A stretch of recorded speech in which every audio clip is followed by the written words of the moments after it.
नमस्कार बंधुरा केमन आছেন সবাই welcome to my cooking channel মায়ের সহজ রান্নায় সবাইকে জানাই স্বাগত।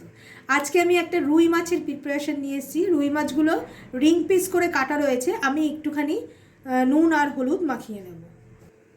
প্রথমেই আমি অল্প নুন দিয়ে দিচ্ছি, তারপরে দিয়ে দিচ্ছি হলুদ। এটাকে খুব ভালো করে আমি প্রত্যেকটা মাছের গায়ে মাখিয়ে নেব। শীতকাল, প্রচণ্ড ঠান্ডা পড়ছে, গরম গরম ভাত আর এই রেসিপিটা আপনারা করে দেখবেন, ভীষণ ভালো খেতে হয়।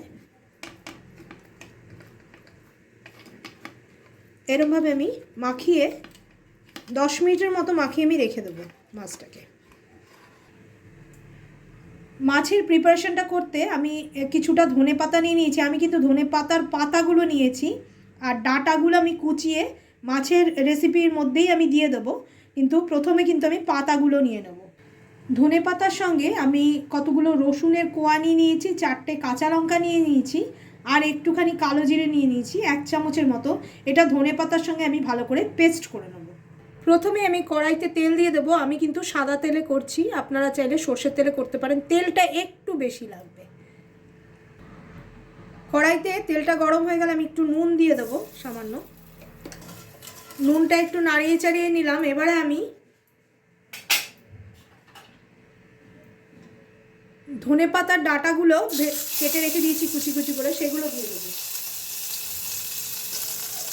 ধনে পাতার ডাঁটাগুলো কিন্তু আপনারা ফেলবেন না, এটা বাটতে গেলে কিন্তু ছিবড়ে ছিবড়ে থাকতো, তাই আমি দিইনি।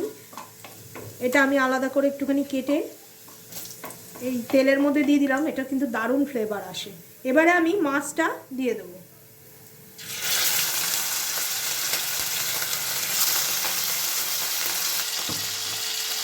মাছটা দেখুন আমি এপিট ওপিট একটুখানি করে নিলাম। মাছটা কিন্তু খুব হালকা ভাজা হবে, একদমই বেশি ভাজা হবে না। আপনারা চাইলে কাঁচা মাছেও কিন্তু এটা করতে পারেন। কাঁচা লঙ্কা, ধনে পাতা, রসুন আর কালো জিরের পেস্টটা কিন্তু আমি করে নিয়েছি, এইটা আমি এবারে ঢেলে দেবো।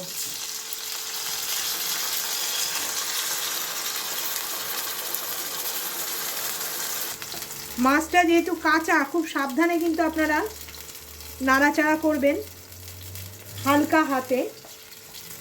আপনারা এটা যে কোনো মাছে করতে পারেন, আমি রুই মাছে করলাম, আপনারা যে কোনো মাছে করতে পারেন। এবারে আমি স্বাদ মতো নুন দিয়ে দেবো। আমি কিন্তু এখানে আর এক্সট্রা কোনো ফ্লেভার দেব না, হলুদও দেব না। আমি হলুদটা যা আমি একটু মাছে দিয়েছিলাম।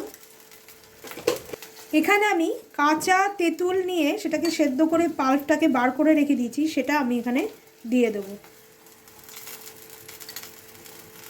এটা একটু বেশি পরিমাণেই যাবে, মাছটা কিন্তু ভীষণ টক টক হবে। যারা চাইবেন তারা একটু মিষ্টি দিতে পারেন, তবে আমরা মিষ্টি খাই না। আমি এখানে দেখতেই পাচ্ছেন 5 চামচের মতো টেবিল স্পুন কিন্তু এটা দিলাম আমি। এই মাছটা কিন্তু গরম ভাত দিয়ে খাবেন, দারুণ লাগবে খেতে। আর এইটা একটুখানি শুকনো শুকনোই হবে। এবারে আমি একটু ঢেকে মাছটাকে সেদ্ধ হতে দেব। আমি কিন্তু ঢেকে ঢেকে মাছটা করব। দেখুন কালারটা কত সুন্দর হয়েছে।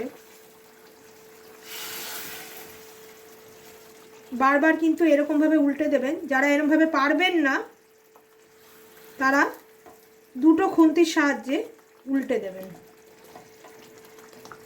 গরম গরম সাদা ঝরঝরে ভাত আর এই মাছের রেসিপি, শীতকালে কিন্তু এর থেকে বেশি কিছুই ভালো লাগবে না। দারুণ রেসিপি এটা, আপনারা অবশ্যই করে খাবেন, খুব ভালো লাগবে আপনাদের।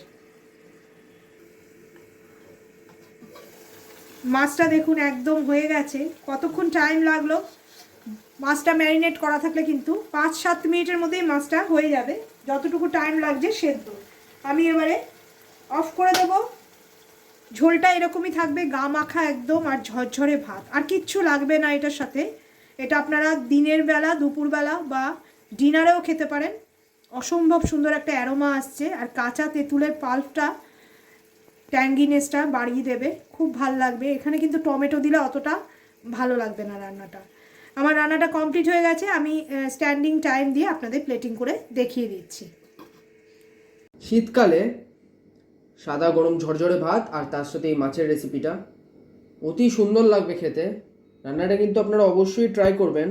আমরা কিন্তু ডেইলি এমনি নতুন ধরনের রান্নার ভিডিও আনছি।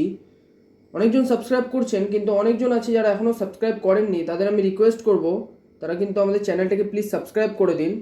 তাহলে কিন্তু এমনি নতুন ধরনের রান্নার নোটিফিকেশান আপনার পেতেও থাকবেন, আর আপনারা কিন্তু অনেক কিছু রান্না শিখতেও পারবেন। যারা আমাদের চ্যানেলটাকে এখনও লাইক করেননি তারা কিন্তু অবশ্যই লাইক করে দেবেন ভিডিওতে। আর আমাদের কিন্তু কমেন্টের মাধ্যমে লিখে জানাবেন আপনাদের রান্নাটা কেমন লাগলো। বেশি বেশি করে বন্ধু বান্ধব আর রিলেটিভসদের সাথে বেশি বেশি করে শেয়ার করবেন। আর যারা এখনও সাবস্ক্রাইব করেননি তারা অবশ্যই অবশ্যই করে সাবস্ক্রাইব করে দেবেন। ধন্যবাদ।